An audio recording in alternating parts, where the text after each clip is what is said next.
ओम नमः शिवाय।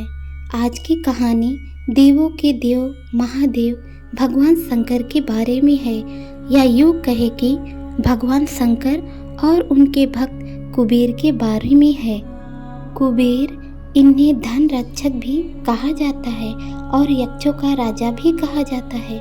पुराणों के अनुसार यह असुर राज रावण के भाई भी थे। कुबेर के विषय में ये सभी बातें तो अधिकांश लोग जानते ही हैं, लेकिन बहुत कम लोग ही इस बात से अवगत है कि अपने पूर्व जन्म में कुबेर एक चोर थे।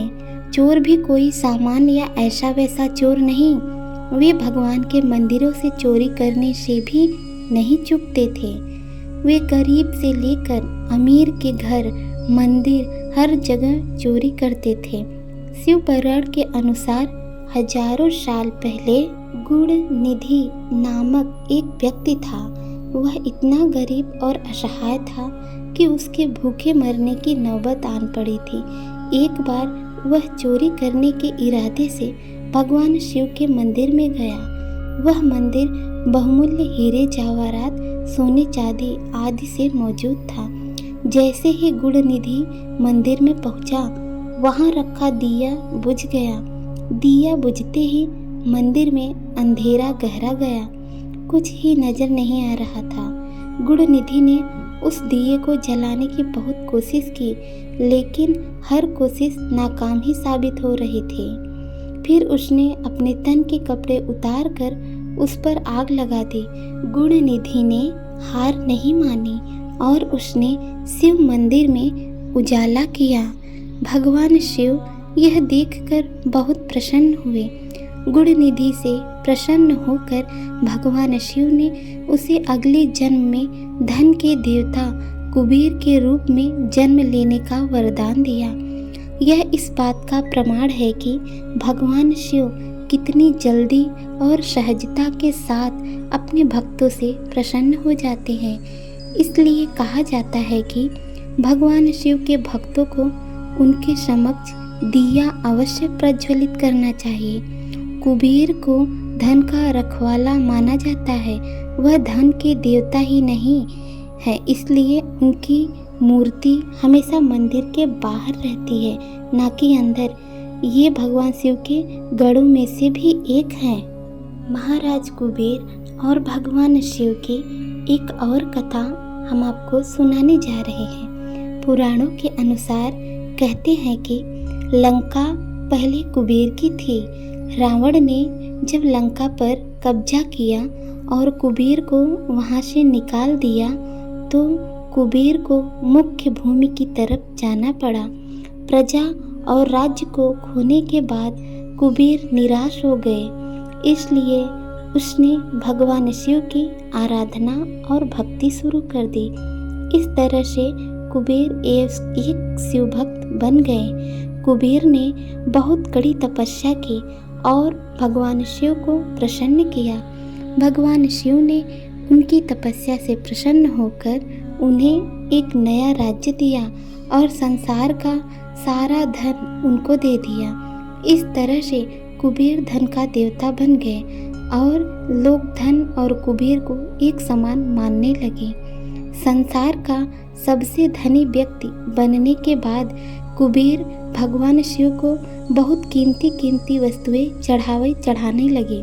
धीरे धीरे उसे लगने लगा कि वह शिव का इतना महान भक्त है और वह इतनी सारी बहुमूल्य वस्तुएं भगवान शिव को चढ़ाता है। लेकिन सत्य तो यह था कि भगवान शिव ने कभी भी उसकी चढ़ाई विभूति के अलावा किसी और वस्तु को छुआ तक नहीं था। कुबेर जो यह मानने लगा था कि अब वह भगवान के लिए कुछ भी कर सकता है और उन्हें जो चाहिए वह दिलवा सकता है। कुबेर एक बार भगवान शिव के यहाँ पहुँचा और उनसे कहा, मैं आपके लिए कुछ करना चाहता हूँ, आप मुझे बताइए मैं आपके लिए क्या कर सकता हूँ। भगवान शिव ने कहा, तुम मेरे लिए कुछ नहीं कर सकते, क्योंकि कुछ करने के लिए मेरी कोई आवश्यकता है ही नहीं। लेकिन कुबेर शिव जी से बहुत आग्रह करने लगा कि वह उनके लिए कुछ करना चाहता है। दरअसल यह कुबेर का अहंकार बोल रहा था। भगवान शिव ने अपने भक्त को सही मार्ग पर लाने के लिए एक लीला रची। महाराज कुबेर से भोलेनाथ ने कहा कि देखो कुबेर, मुझे तो कुछ भी नहीं चाहिए। अगर तुम कुछ करना ही चाहते हो तो वह जो बालक है, भगवान शिव ने गणेश जी की तरफ उंगली दिखाते हुए कहा, वह हमेशा भूखा रहता है। उसे एक दिन अच्छे से पेट भर खाना खिला दो, बस इतना मेरे लिए काफ़ी होगा। कुबेर ने मन ही मन सोचा कि भगवान ने मुझसे मांगा भी तो क्या, एक बच्चे को खाना खिलाने का। बस यह सोचकर कुबेर गणेश जी को अपने साथ भोजन कराने के लिए ले गए। शुरू में कुबेर ने अपने कुछ रसोइयों द्वारा खाना बनाकर गणेश जी को स्वादिष्ट खाना परोसा, लेकिन उसने देखा कि गणेश जी खाते ही जा रहे हैं, तो उसने कई सैकड़ों रसोइयों को बुलाकर प्रचुर मात्रा में खाना बनाना शुरू करवाया। एक तरफ खाना बनता जा रहा था और एक तरफ गणेश जी उसे खाते जा रहे थे। गणेश जी को इतना खाते देख कुबेर की चिंता बढ़ने लगी। कुबेर ने गणपति से कहा, गणेश जी आप रुक जाइए, इतना ज़्यादा खाएंगे तो आपका पेट फट जाएगा। गणपति जी ने मुस्कुराते हुए, आप मेरी चिंता मत कीजिए, आप अपना वचन पूरा कीजिए, मुझे भूख लगी है, मुझे खाना खिलाइए। कुबेर का अहंकार खत्म करने के लिए गणेश जी ने इतना खाना खाया कि कुबेर का सारा खजाना खत्म हो गया। यहाँ तक कि कुबेर को दूसरे लोगों से भी खाना मंगवाना पड़ा।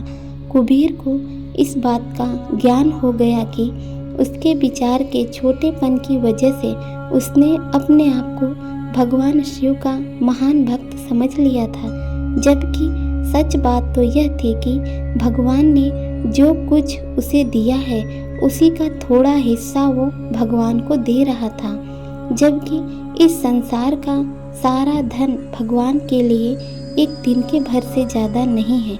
उसने भगवान शिव के पास जाकर अपनी गलती की माफ़ी मांगी और उस दिन से उसकी जीवन की दशा बदल गई। दोस्तों, भगवान शंकर कितने दयालु